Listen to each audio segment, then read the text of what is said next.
iPhone versus $1,000 camera setup. Which is better?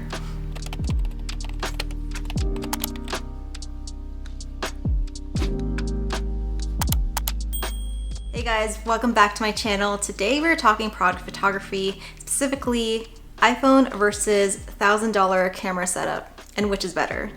Today I'm taking pictures of my brand new Pegasus bath bombs, both for my website and for my social media. And for these types of photo shoots, I always reach for this guy, my Canon 6D EOS. It's a full frame camera, and on this guy is a 50mm 1.4, and this setup creates gorgeous pictures.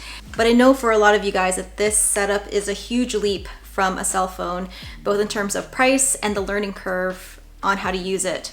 So I wanted to see if I can create product photography just using an iPhone and give you guys tips and tricks on how to create as similar of photos as you can to using this kind of setup. Because I think that having options is important, especially when you're first starting out. Every dollar counts, and you want to make sure you're putting it towards what's most important. A camera setup like this is a lot of money. So that's what we're going to be doing today. If that is something that you're interested in, then keep watching. Before I begin, I want to thank this video sponsor, Crafty Base. Crafty Base, thank you so much for helping me stay on top of everything. Right now we're going through a lot of chaos. It's the Christmas season. We're also going through a bit of a company and personal life change. So it's little things like them sending me an email every week telling me my weekly report on all of my inventory, even telling me which one of my products were my best sellers. That kind of information coming automatically to me is a huge lifesaver. The more I can automate when it comes to my business day to day, the better. So if you guys are interested in getting Crafty Base yourself, there is a link in my description box below, so check them out. So for today's photo shoot, I already introduced you to my tools, my iPhone, and my Canon EOS 6D with a 50mm 1.4 lens. This iPhone isn't even one of the latest ones. I think right now there is an iPhone 13 out. This is an iPhone 8, and the camera is already not that great. So I'm already at a little bit of a disadvantage right off the jump, but I'm gonna do my best. It's a nice bright day, so that is tip number one when using an iPhone, is make sure you're doing it on a day that has a lot of natural sunlight. You'll find that your photos, whether you're using this guy or this guy, will look 1,000 times better if you have natural light. It's a good day to do this. Let me show you the setup. So this is our setup right here, a white bench and some white walls.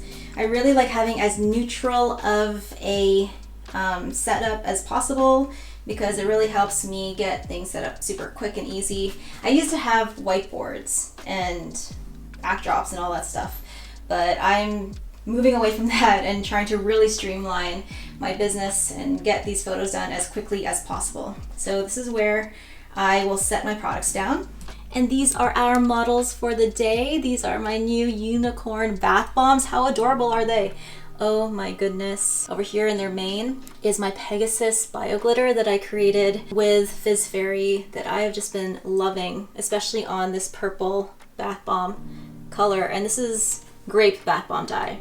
That is this gorgeous dark purple color. So for my first arrangement, I like to get a wooden board just like this, and I like to pile my bath bombs on top of it in a way that looks unplanned, but it's totally planned. This kind of shot was inspired by food and how food is photographed. And if you get a bunch of bath bombs together in a group like this, it really helps to showcase the different angles of the bath bomb, right? And I'll show you what that looks like from the angle that I want. So you can see even on camera how beautifully this bath bomb is showcased by piling it up in a stack like this. This type of photo I really like taking with my camera because I get that nice blurred effect in the back. And we'll see how this looks on an iPhone in just a bit.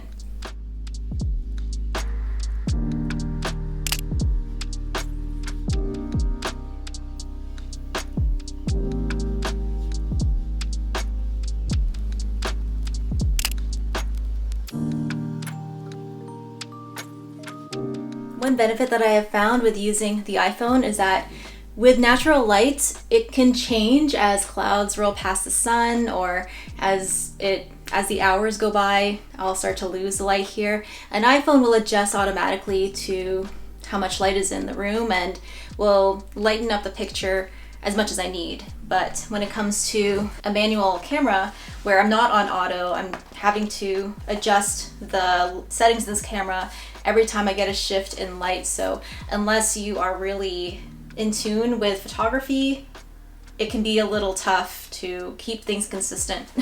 So for the next picture, I like to do an aesthetically pleasing flat lay on this white surface.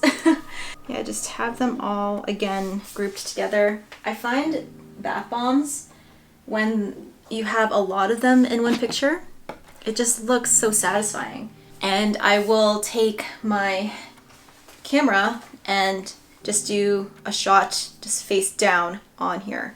And these types of shots are actually difficult for me using this guy because my camera is wanting to focus on such a thin part of the picture, and I often get photos where only one part of the picture is in focus and the rest are blurred, so I really have to have a steady hand. I could close up the aperture of this guy to get a more crisp photo, but I'm also fighting the light at the same time. It's kind of a give and take. So that's one downside of this guy. It's a lot of adjustments, and that's why I take a ton of pictures with this, so that I have a wide range of photos to choose from.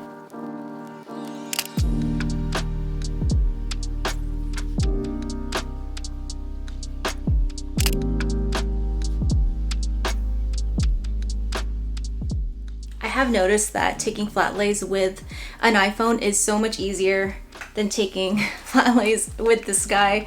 He's so heavy, and so bending over to take these pictures, it's so much easier with this light guy than this one. And I know that I could get rigs where the camera shoots down and I can just press a button, but yeah, we are working with easy methods here. The minimum setup. So while the bath bombs are like this, I also like to take pictures from different angles so I can highlight these gorgeous sparkles in the main. I like using this guy for those pictures because you can focus on a small part of the picture and blur out everything else. So it's great, a really great way to capture details of the bath bomb. But with an iPhone, it's going to be tough because it tends to focus on a lot more in the picture. So I'll do that right now.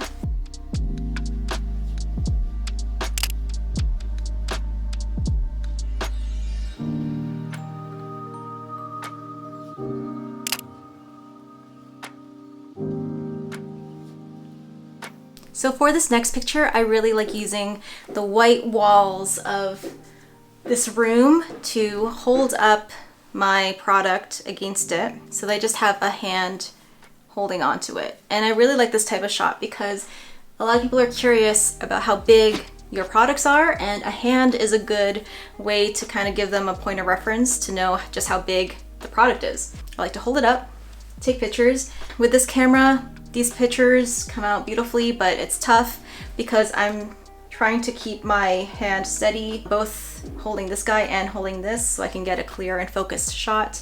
But I have a feeling that this is gonna be a lot easier. It already, just doing that felt a lot better. So let's go ahead and do that.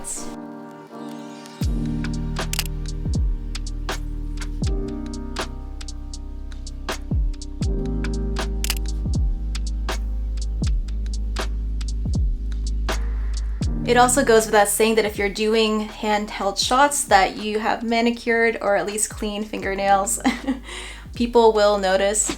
Or even if you have dry skin on your hands, lotion them up before. Yeah, just a small little tip that makes a huge impact. So we've taken our group shots, we've taken our handheld shots. The next type of picture is gonna be, I think, the hardest test for the iPhone, and that is the actual product shot that I will be using to list my product on my website. With that, I hope that makes sense. I really love using this camera for that because I can easily blur out the background, so I can really isolate the product away from its surroundings. And that's really what you want to aim for when you're doing a product photo for your website, is have it all focused on your product. No props. I won't be doing group, like a stack of them. It's just this guy. But you never know, the iPhone can surprise me. I've never tried it before. I've always just done my product photography just using my camera. I'm gonna give it a go and show you guys how that all looks.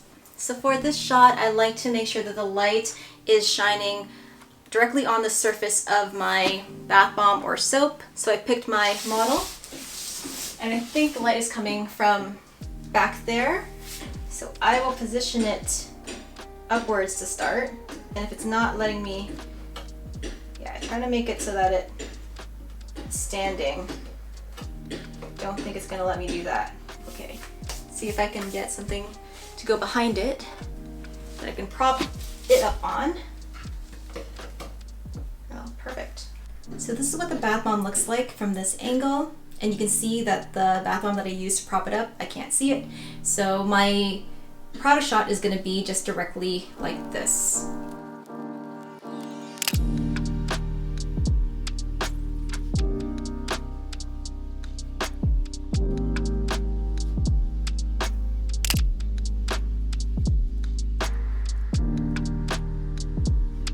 So those are the pictures that I've taken. Now I'm gonna go over to my studio and edit these and see how close I can get the iPhone pictures to look like my professionally taken photos using my Canon 6D. So let's go check that out. So to edit these photos, I'm using Lightroom, and this is an Adobe product, which I subscribe a monthly fee, or I pay a monthly fee towards, and it's honestly worth so much because, as you can see here, I can control so many aspects of the photo, and these first set of photos are going to be the ones that I took with my Canon. And I don't know if you noticed with the initial raw photos, but they are very dark, and using Lightroom, I can really lighten everything up, and I have just tons and tons of control. So this is a really great software to use. Now, here we are with the iPhone photos, and you can actually also edit your iPhone photos in Lightroom. And as you can see here, it's doing a pretty good job of lightening the picture, and I can do very similar edits that I've done to the Canon pictures. I can change the angles, I can make the white background a little bit whiter. And I was really pleased actually at how much I was able to improve the photos in Lightroom. So again, you don't have to have a Canon to use Lightroom. You can use your iPhone and still get some really great shots. This is a great example here where in the handheld photo it looks really yellow. Through Lightroom I was able to neutralize that and make it a little bit more on the cooler tone. And yeah, I just really recommend this software a ton. Now, in the very end of this segment, I'm going to show a side-by-side of the two photos to see which one you guys prefer. But honestly, I really think that an iPhone gives great photos, and if I had just an iPhone, I definitely would be able to use this both on my social media and also on my website.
So pros with using this guy is that the pictures that come out of it are gonna be much higher quality. You have more control over the light. So if you are shooting pictures on a cloudy day, that really doesn't matter. You can really bump up the highlights and just do all the settings that you need to do to make it look as nice as you need it to. Downsides of this guy, there's a big learning curve, learning how to shoot manually in order to be able to take advantage of everything that a DSLR camera does. The price point is a huge downside. Even though a phone costs almost as much as this, maybe even more than that, your phone is also a tool for a million other things. So if you are trying to really streamline your life, just having a phone is probably what you want, not having this in addition to an iPhone. Another downside is that it's really heavy. You can't really maneuver around your product as easily as you could with an iPhone. Pros of using an iPhone, this is not just a camera, this is your communications tool. You can access a million apps with this guy. Obviously, it's everyone's everyday item, so it doesn't seem as much of a luxury item as a professional camera. It's super light. I can get different angles. I was surprised at how much closer I could get to my subject using this iPhone. And the cameras in these machines are really, really good. I don't want to discount the quality of photos, even though I said quality of photos was a pro for the other camera. iPhone quality is pretty darn good, and you still get super sharp images that you can edit in post-production, as you've seen. And I think you can take product photos using this guy that are worthy enough to go on your website. So if you are on a budget, then yeah, this is okay to start with. And the more you build out your business and the more you generate income, that's when you can start making the decisions over whether or not you want to invest in a more professional setup. And to quickly go over the general tips of taking product photos, make sure you are using natural light. Whether using a DSLR camera or an iPhone, natural light is your best friend and will best highlight your products in a way that artificial lighting just can't do. And it makes your products more approachable, and your customers can picture your products in their home a little bit better, if that makes sense. If you want to purchase those Pegasus bath bombs, you can do that. They're available on my website, but don't worry, they are a permanent part of our line, so you don't have to rush to get it. But if you want to make those Pegasus bath bombs yourselves, you can do that. I have the recipe listed in my Patreon, and that is linked in my description box below. And on my Patreon is not just the recipe for that Pegasus bath bomb, but a lot of recipes for my other products, so go and check that out. And speaking of my Patreon, thank you to my patrons. You guys are the best. Honestly, I love chatting with you guys on bath bomb stuff, soap stuff, and even stuff that doesn't have to do with that kind of stuff. And if you want to reach me, that is a place where I will most likely respond to you, because I just get so many messages. And I just want to thank everyone who supports me on there, because you guys are honestly so awesome. Especially these guys, my bubble BFFs. Some of these guys are business owners themselves, and I've linked their businesses in my description box below, so check them out. They have some awesome bath and body businesses going on right now, and honestly, they have wowed me so much. So that is it. Thank you so much to Crafty Base for sponsoring this video. If you want to check them out, I have a link in my description. Start your 2022 a little bit more organized, a little bit more automated, and a little bit more legitimate by using Crafty Base today. And until the next video, keep smiling, keep being awesome, keep making beautiful, amazing things like Pegasus bath bombs, and I will see you in the next one. Bye guys.